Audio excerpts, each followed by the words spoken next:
Paul dit dans Éphésiens 3 à partir de 14, « Je fléchis les genoux devant le Père, duquel tire son nom toute famille dans les cieux et sur la terre, afin qu'il vous donne, selon la richesse de sa gloire, d'être puissamment fortifié par son esprit dans l'homme intérieur. » Telle est notre prière, Seigneur.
Paul dit dans Éphésiens 3 à partir de 14, « Je fléchis les genoux devant Bien-aimés dans le Seigneur, bonjour, bonsoir, bon après-midi.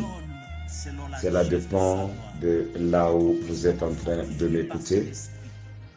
C'est votre bien-aimé, le pasteur Emmanuel Yumbansungu.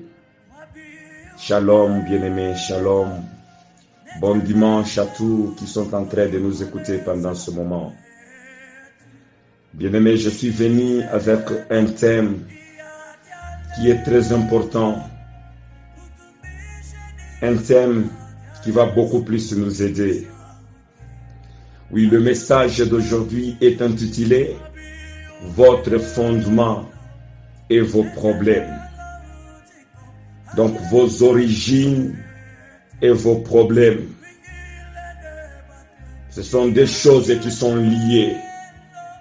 Vos fondations et vos problèmes.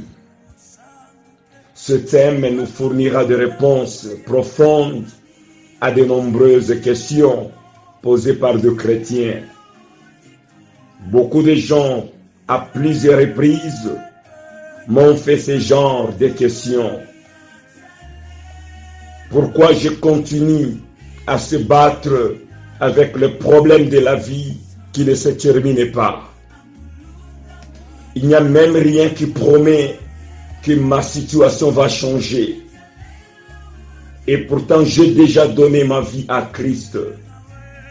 Je n'ai pas de problème avec les gens.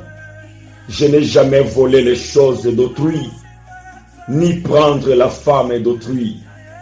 Pourquoi ma situation peut être ainsi? Mais d'autres m'ont demandé pourquoi il est en train de faire face au genre de problèmes qu'on ne retrouve même pas parmi les non-croyants.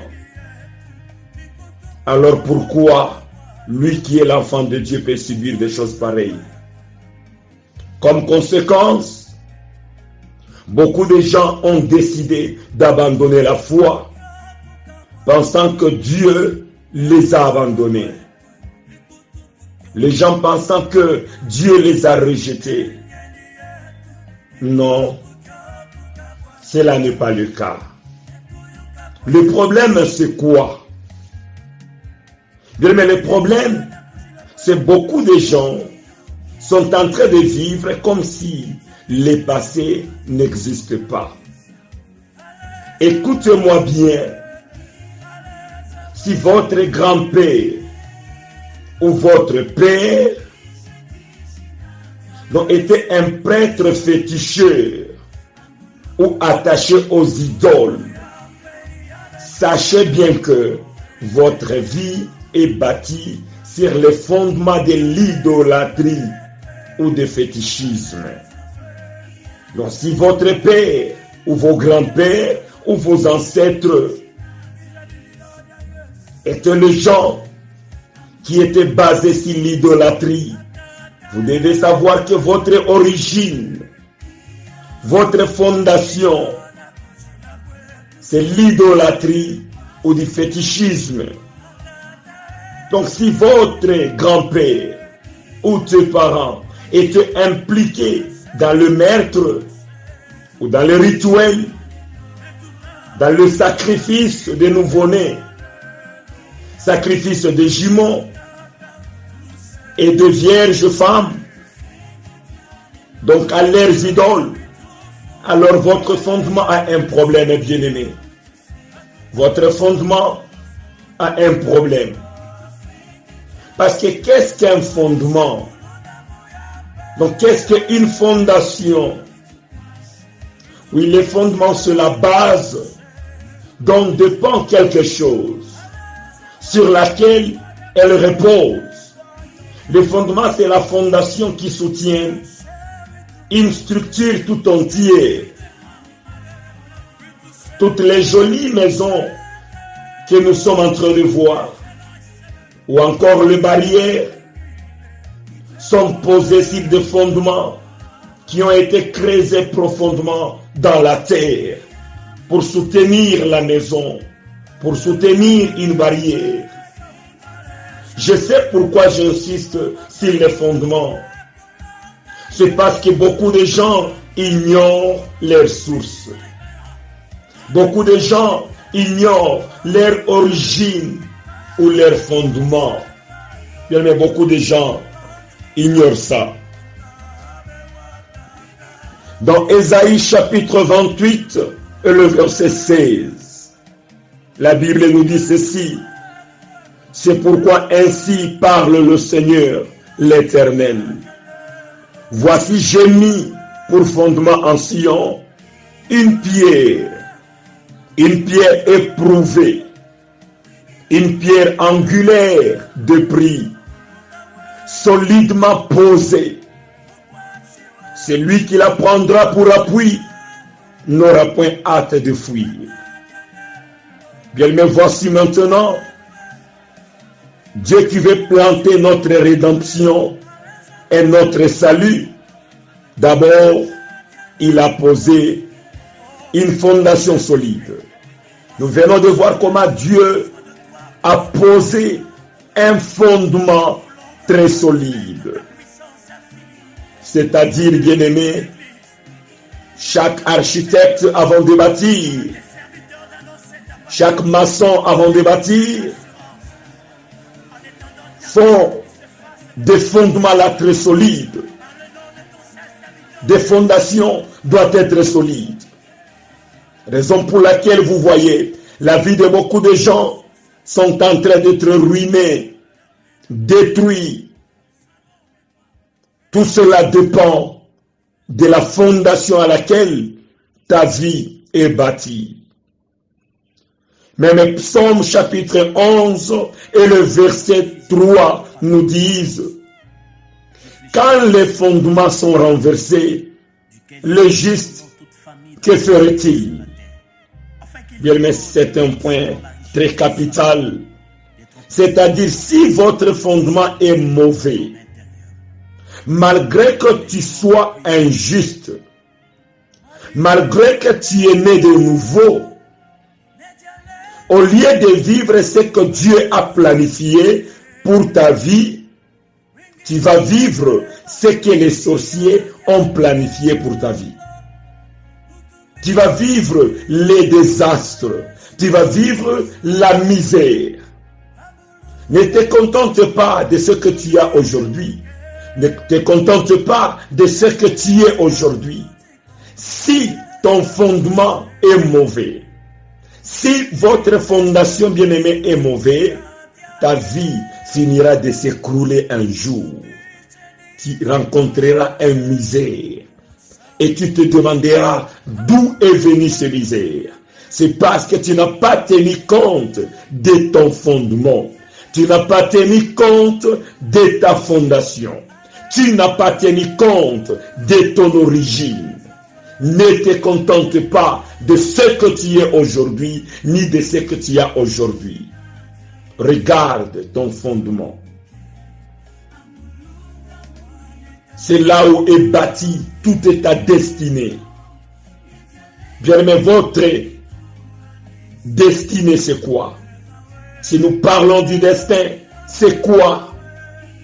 C'est l'avenir que Dieu a prescrit pour vous. C'est ce que Dieu a prédéterminé pour vous avant même votre naissance. C'est la raison pour laquelle vous êtes né. C'est ça votre destinée. C'est ce que Dieu avait à l'esprit quand il vous a créé et vous a permis de venir sur la terre ou dans le monde. C'est ça la destinée. Oui, c'est ça la destinée, bien-aimée. C'est ce que Dieu a planifié pour votre vie. Tu n'es pas censé vivre ce que les sorciers ont planifié pour ta vie. Tu n'es pas censé vivre ce que les marabouts, les magiciens ont planifié pour votre vie. Bien-aimé, la chose qui cherche à détruire votre destin, ce n'est pas une chose qu'il faut prendre à la légère. Car si vous ratez votre destinée, Dieu a le droit aussi de vous détruire et vous remplacer. Souvenez-vous, dans Jérémie chapitre 18, verset 3 jusqu'au verset 10, Dieu fit adresser la parole à Jérémie. Maison d'Israël, est-ce que je ne pourrais pas vous traiter comme fait le potier? Parce qu'avec le potier, si ce qu'il veut faire, ce qu'il veut fabriquer ne réussissait pas, il va détruire et recommencer encore. Souvenez-vous, même quand on était enfant, tu commences à fabriquer quelque chose avec de la boue. Si cela ne réussissait pas, tu dois détruire ça pour commencer encore une autre chose. Ça, c'est Dieu qui a parlé à Jérémie. Si vous ratez votre destinée, sache que Dieu va aussi vous détruire pour vous remplacer. Bien-aimé, il est tellement important d'examiner votre vie. Oui, il est tellement important de regarder votre vie. Peut-être vous êtes en train de gaspiller en vain votre vie. Si vous ratez votre destinée, alors votre vie est devenue sans valeur. Vous avez tout gâché sur la terre. Voilà, les autres commencent à se demander, que dois-je faire? Que dois-je faire pour récupérer ma vie? Je ne sais pas par où commencer. Non, je vais vous aider, bien-aimés. Nous allons commencer d'une manière simple à expliquer. Je commence par le rêve. Le premier point, j'aimerais parler sur les rêves. Bien-aimé, tellement Dieu est bon. Il est un Dieu bon. La Bible déclare que l'Éternel ne fait rien sans le révéler à ses serviteurs, les prophètes. Dans Job, chapitre 33, le verset 13 au verset 18, nous apprenons comment affronter les forteresses. Laisse-moi vous dire que Dieu se sent concerné à vos problèmes. C'est pourquoi il cherche le moyen possible de vous parler, de vous communiquer quelque chose. Mais fort malheureusement, beaucoup d'entre nous sont tellement occupés et ne parviennent pas à écouter Dieu. Beaucoup sont très occupés dans leurs affaires, ne parviennent pas à comprendre Dieu. Il y a aussi beaucoup de bruit dans le monde. Et pourtant le Saint-Esprit n'écrit pas. Dieu utilise toujours une petite voix douce pour nous communiquer, pour parler aux hommes. Mais en conséquence, Dieu n'a pas d'autre alternative que de nous parler au travers le rêve ou au travers ses prophètes. Tellement qu'il y a beaucoup de bruit dans ce monde, nous ne parvenons pas à capter ce que le Saint-Esprit nous communique, ce que le Saint-Esprit nous parle, parce que c'est une voix très douce. Bien-aimé Paul, dans un navire en haute mer, a eu un rêve et a raconté ceci à ses coéquipiers. L'ange du Seigneur que je sais m'est apparu et il m'a dit que personne ne va périr dans ces naufrages que nous allons connaître. C'est ce rêve qui les a aidés à maintenir leur foi et ne pas périr. Voici quelques rêves qui révèlent une forteresse ou un fondement dans vos vies. Si vous ne rêvez pas, c'est très dangereux. Ceci signifie que l'ennemi a aveuglé votre homme spirituel et votre âme.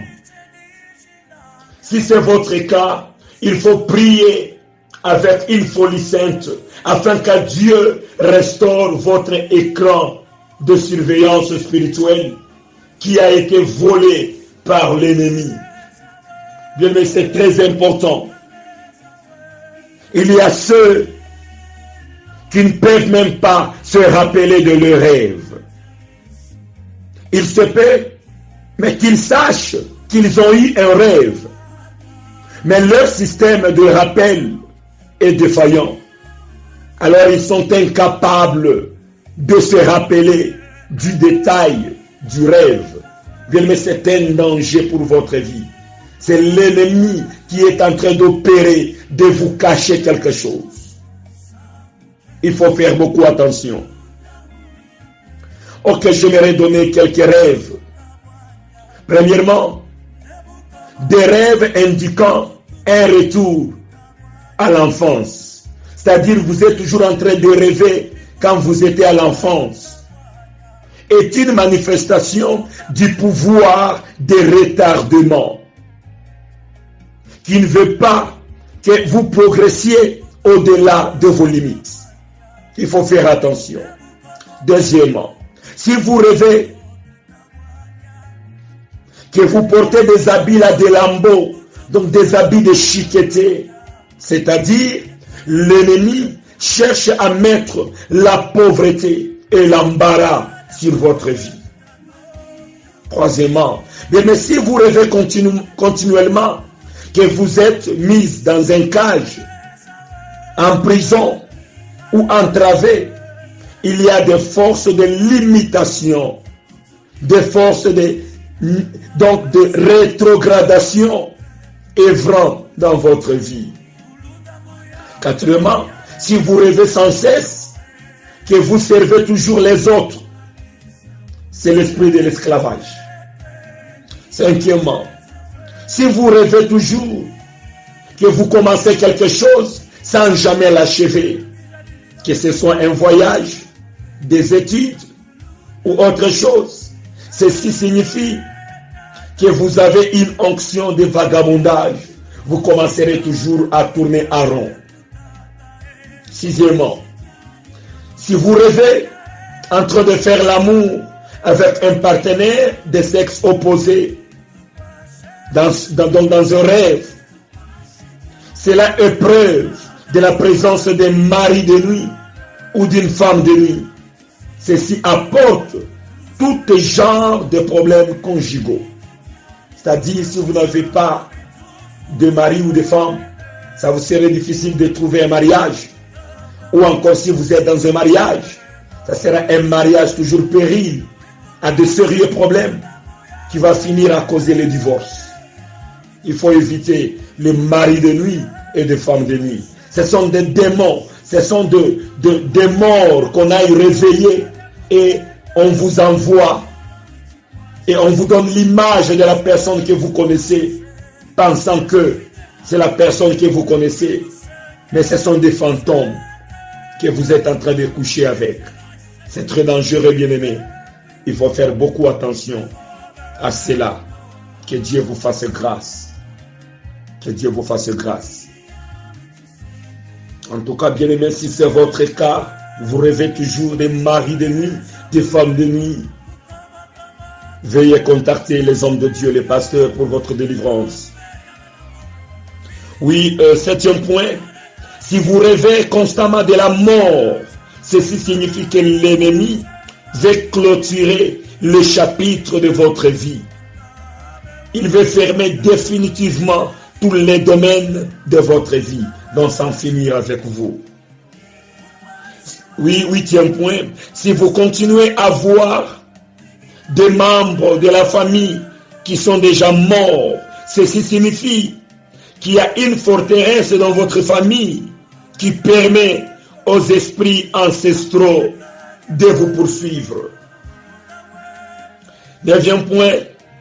Si vous êtes poursuivi par des animaux ou des mascarades, ce sont des attaques de la sorcellerie. Donc dans votre vie. 10e point. Si vous rêvez que vous vous retrouvez debout au bord d'une rivière, vous êtes en train de nager ou juste debout dans la rivière, c'est la preuve que vous êtes attaqué par les esprits des eaux. Bien aimé, les esprits des eaux sont les esprits les plus forts, même que la sorcellerie. Il faut faire attention. 11e point, si vous rêvez que vous avez avorté une grossesse, ceci signifie que les bonnes choses vont continuer à échouer dans votre vie. Vous continuerez à échouer dans votre vie. Si vous continuez, oui, le 12e point, si vous continuez à rêver que vous avez des accidents, c'est-à-dire l'ennemi est en train de planifier de vous tuer. Bien, mais ça, c'est juste quelques points. Il y en a beaucoup, c'est toute une liste. Peut-être prochainement, je vais ajouter d'autres. Si vous vous retrouvez dans ce cas, cherchez la prière de délivrance, bien-aimé. Cherchez la prière de délivrance. Oui, j'aimerais continuer avec un sous-point. Toujours sur ce thème que nous parlons du fondement. J'aimerais maintenant parler sur la tragédie des fondations familiales.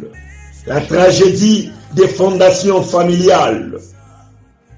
C'est la stratégie le plus puissant que le diable utilise. C'est les fondations. Bien, mais c'est les fondations qui renversent même les hommes de Dieu. Vous allez voir des hommes de Dieu qui étaient très puissants dans le ministère, mais ils échouent leur vie. Ou tombent. C'est juste à cause de leur fondation. Ils n'ont pas fait attention à leur fondation. Quelle est ta fondation, bien-aimé? Vous qui êtes en train de m'écouter, quelle est votre fondation? Oui, la fondation, c'est ton origine, comme je l'ai dit. C'est d'où est venue ton identité. De quelle famille vous êtes venu? De quelle lignée familiale appartenez-vous? Quelle est la vie que vos ancêtres ont menée? Qu'est-ce que vos parents ont fait? Quels sont les décrets qui ont été relâchés avant votre naissance? Quelles sont les alliances qui ont été faites avant vos naissances, bien-aimés? Quels sont les vœux qui ont été faits dans vos familles? C'est ce qui ont, donc c'est ce que nous appelons les fondations ou les fondements. C'est d'où est venu ton nom. Pose-toi la question, bien-aimé. D'où est venu le nom que vous portiez? Ça vient d'où? Les fondations, c'est ce qui détruit la vie de plusieurs personnes. Même pour les chrétiens, encore plus même pour les justes. Lamentation chapitre 5, le verset 7 nous dit: mes parents ont péché, ils ne sont plus, mais nous portons la peine de leurs iniquités. Et ils ne sont plus, mais nous portons la peine de leur iniquité. C'est ce que la Bible est en train de nous dire. Tout ce que tes parents ont fait, aujourd'hui, ça travaille même contre nos vies. Beaucoup d'entre nous, leurs parents étaient dans des traditions, dans des coutumes, dans des idolâtries. Ils étaient en train de faire les adorations aux idoles.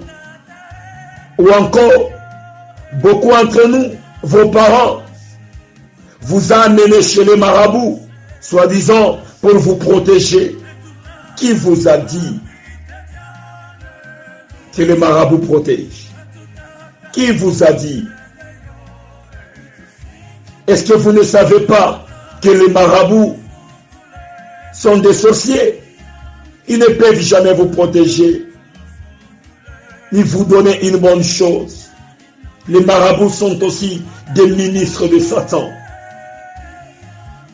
Beaucoup de gens, leur vie, ont été dédicacés dans des villages, dans les eaux.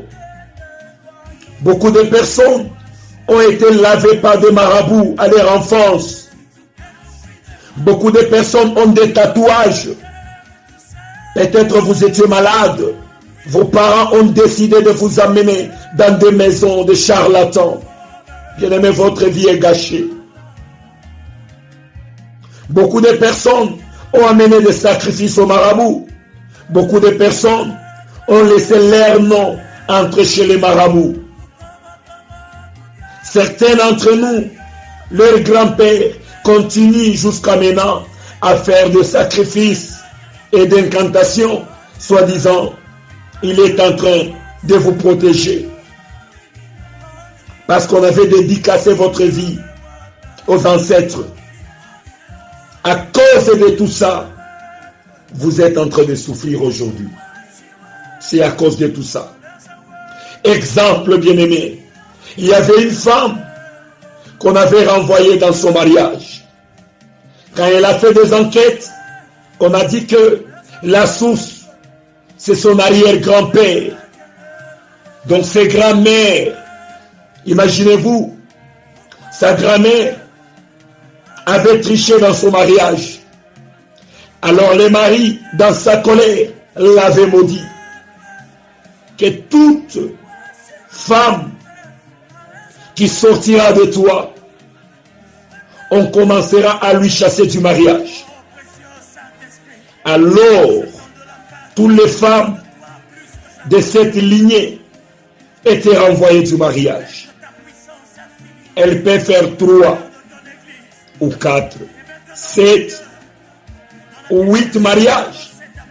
On est en train toujours de la renvoyer. Parce qu'une malédiction est relâchée, est prononcée. Il y a de cela, des décennies, de 100 ans. Mais la malédiction ne vieillit jamais, continue toujours à opérer. Voilà ce que le diable a fait pour détruire cette famille. Si nous allons dans la Bible, nous allons trouver des situations pareilles qui a détruit la vie de beaucoup de gens. Il y a beaucoup de cas dans la Bible que nous voulons bientôt là parcourir. Oui, bien aimé, si nous allons dans la Bible, nous allons trouver de mêmes cas, des situations pareilles.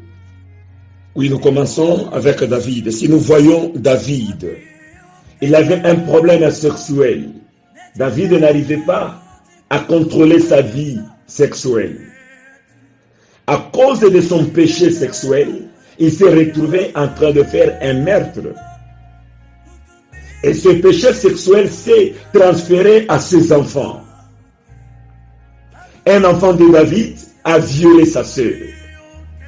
Un autre enfant de David a pris l'épée pour aller tuer son frère. Bien, vous voyez. Un autre enfant de David est allé coucher avec les femmes de son père. Quelle abomination! Quel sacrilège! Le même péché qui a détruit la vie du père, ça détruit la vie des enfants. Vous voyez, le fondement, la fondation. Même Salomon, le fils de David, il est allé épouser combien de concubines et combien de femmes, vous le savez. Tout ça à cause du fondement du père. Bien, mais pourquoi? Parce que le même problème qui a renversé son père, lui a aussi renversé. Voilà pourquoi beaucoup sont en train de souffrir. Tu pries, tu gênes, mais rien ne se passe dans ta vie. Tu montes la montagne, rien ne change dans ta vie. Tu fais des retraites, rien ne change dans ta vie. Parce que la porte que le diable utilise pour te combattre, tu ne le sais pas. Tu ne sais pas ce qu'on avait dit sur ta famille. Même les docteurs savent, c'est pourquoi ils prélèvent le sang pour connaître de quelle maladie que tu es en train de souffrir. De la même manière, les maladies peuvent se transférer d'une génération à une autre. C'est de la même manière que se transmet aussi les malédictions. C'est de la même manière. Tu dois t'élever pour briser toute malédiction. Bien, mais tu dois t'élever pour briser les liens de ta famille. Tu dois renverser le fondement de votre famille. Bien-aimé, c'est comme Moïse. C'est l'homme le plus patient de toute la terre. Mais il avait des problèmes qui lui préoccupaient. Le premier problème, c'est la colère. D'où est venue la colère de Moïse? Dans le livre d'Exode, on nous montre que la colère de Moïse est venue de l'ancêtre de Moïse, appelé Lévi. La Bible dit que Lévi a massacré les gens à cause de sa colère. Et son père Jacob, quand il a vu ça, il avait maudit sa colère. À cause de la colère de Moïse. Bien aimé, nous voyons que sa colère lui a conduit même à désobéir Dieu. Dieu lui a dit, parle au rocher. Mais lui, il a frappé. Alors Dieu lui a dit, Moïse, ta marche avec moi, c'est fini à partir d'ici. Vous voyez comment les manques de la délivrance a même renversé Moïse. Moïse était un homme de prière. Moïse était un homme de jeûne et prière. Moïse était un homme de montagne. Personne sur la terre a prié ou jeûné comme Moïse. Cet homme a jeûné 40 jours et 40 nuits. Il a parlé avec Dieu des bouches à l'oreille. Mais sa colère que lui avait négligé de détruire lui a empêché d'entrer dans la terre promise. Donc sa colère a renversé sa destinée. Sa colère a gâché sa destinée. Cette colère est venue de son ancêtre Lévi qui a massacré les gens et on l'a maudit. Même l'acte que Moïse a posé, l'acte de tuer l'Égyptien, ça vient de son ancêtre Lévi. Il y a tellement beaucoup d'exemples dans la Bible et dans la vie courante. Vous voyez, bien-aimés, le fondement peut renverser ta vie. Nous avons d'autres exemples dans la vie courante.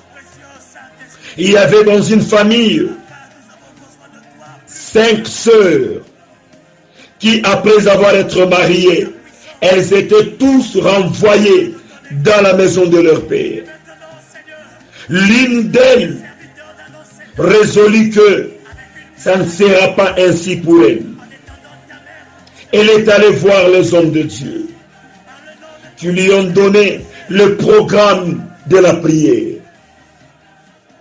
Oui, la première nuit, elle a commencé sa prière. Sa grand-mère, qui habitait dans leur maison, lui demanda: quel genre de prière que tu fais recours? N'est-ce pas toi qui es anglican? Pourquoi tu ne fais pas de simples prières que tu faisais auparavant? Cette femme a rigolé. Les jours suivants, cette femme a prié 30 minutes.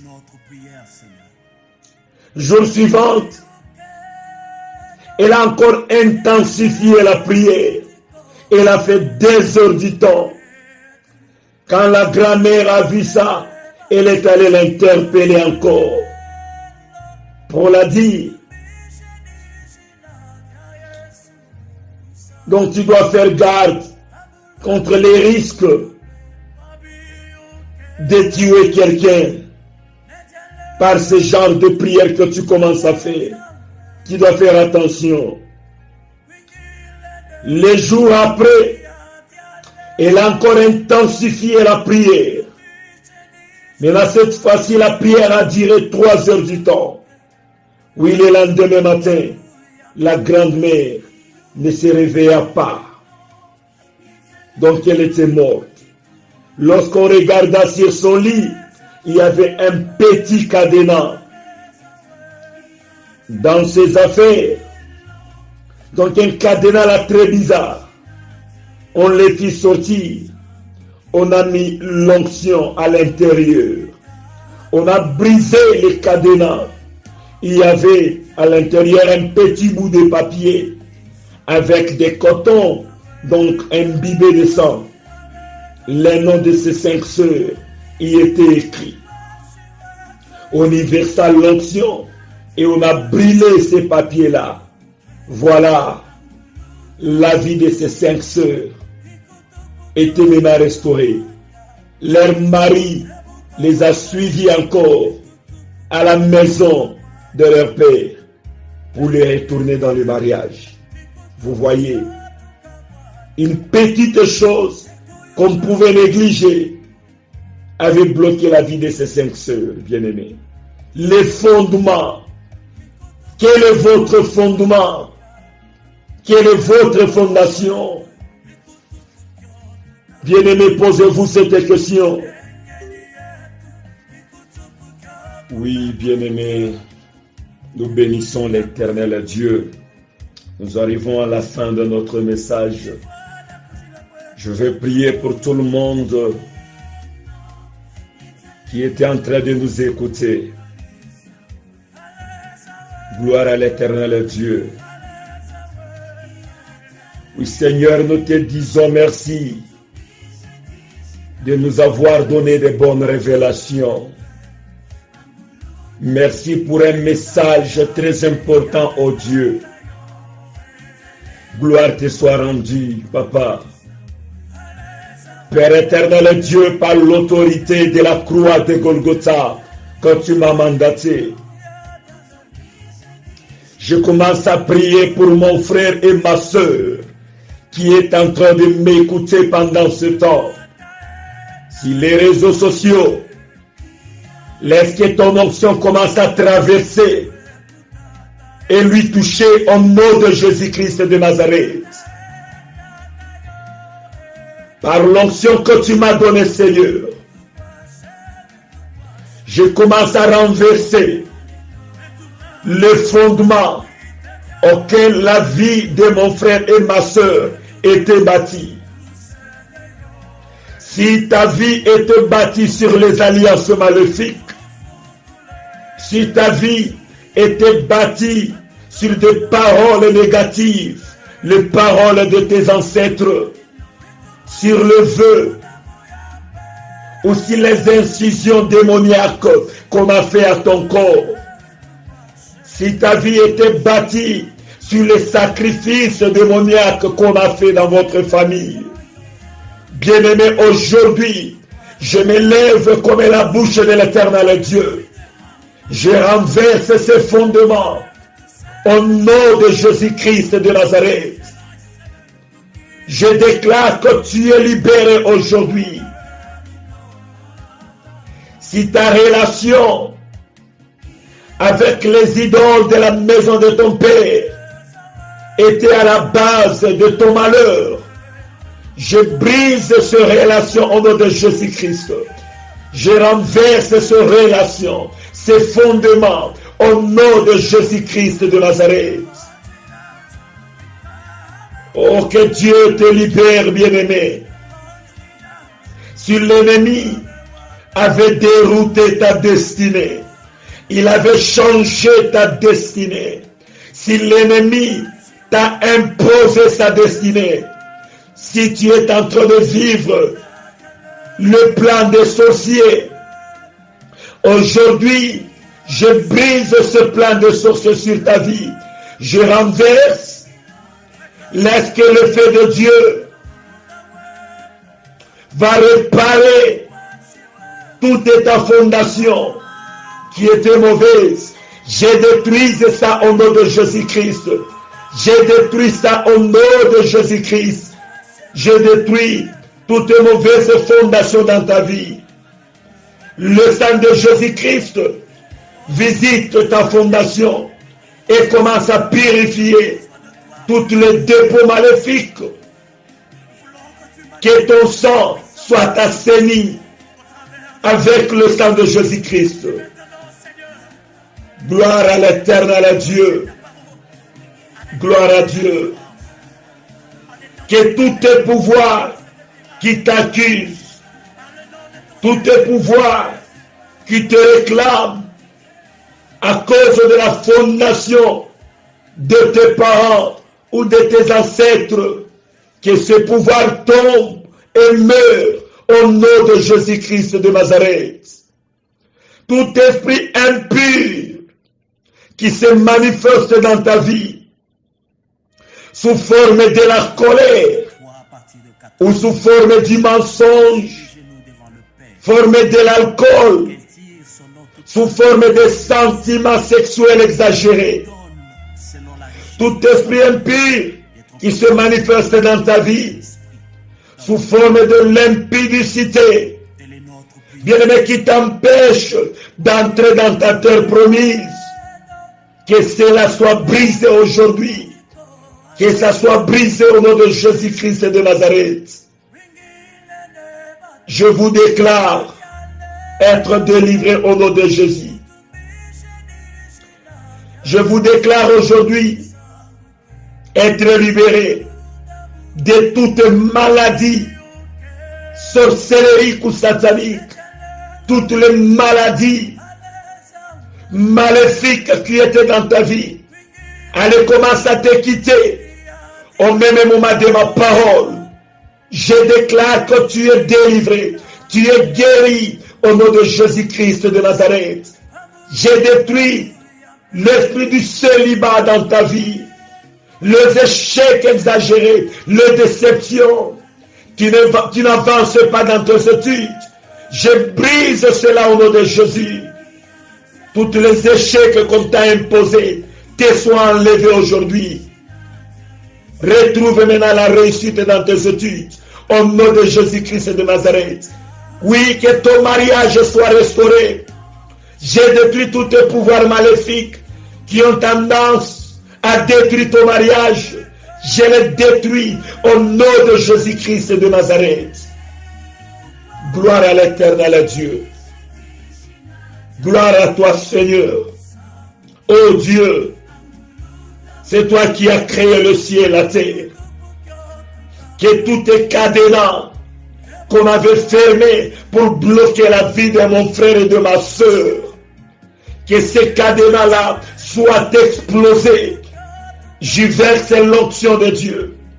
Oui, que ces cadenas soient explosés au nom de Jésus-Christ de Nazareth. Bien-aimé, tu es libéré. Ta vie est transformée.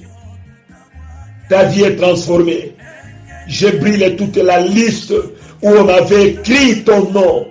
Ton nom aujourd'hui devient un poison mortel.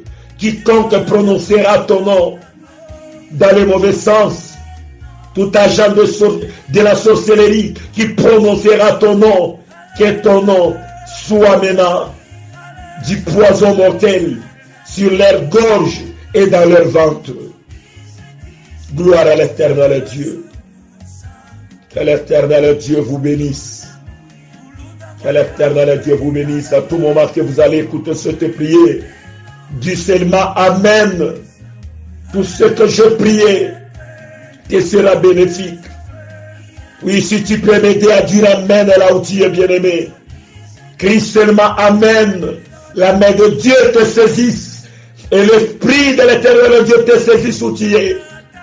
Que l'onction de Dieu te saisisse. Oui, reçois la puissance de Dieu. Oh, yes. Gloire à l'Éternel Dieu. Que Dieu vous bénisse. Que Dieu vous bénisse. C'est votre serviteur, Pasteur Emmanuel Yumbansongo. Si vous voulez nous joindre, vous avez besoin de la prière, de l'intervention de Dieu. Oui, vous allez nous contacter au numéro, je donne le code de l'Afrique du Sud, 0027, et puis vous ajoutez le numéro 71 84 70 625. En tout cas, que Dieu vous bénisse. Partout où vous êtes en train de nous écouter, que la main de l'Éternel Dieu vous visite. Gloire à l'Éternel Dieu. Merci. Au prochain. Bye.